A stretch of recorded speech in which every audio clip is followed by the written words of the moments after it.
વ્યવસ્થા તરીકે પણ હવે ઉંમર થઈ ગઈ એ છોકરાઓ કરે પણ આ વ્યવસ્થા જ સાચવી સેવક તરીકે જ બચકા જ ઉપાડ્યા હા.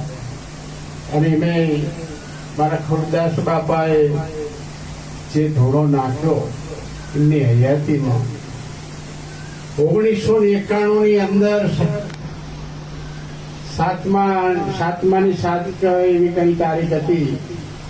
એ દિવસે ગુરુ પૂર્ણિમા હતી અને એ દિવસે મારા ખુરદાસ બાપાએ ધૂણો નાખ્યો હો અનાજ ગોડાઉનની ચાલીમાં આ વનરાવનની કુંજ ગલીકો આ મહાપુરુષો આવી અને જે આનંદ આપો હો આ એમના આશીર્વાદ.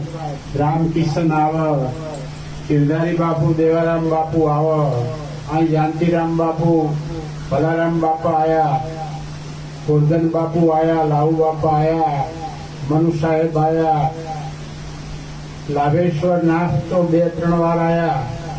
ખરેખર અમને બધાને આ ધૂણો નાખ્યો તે પછી ઘણા પાવન કરી દીધા અને એ ધૂણો હજુ ધગધગતો રહ્યો હો અને પાછો આ ગુરુ પૂર્ણિમાનો પરવા સામે આવી રહ્યો હો.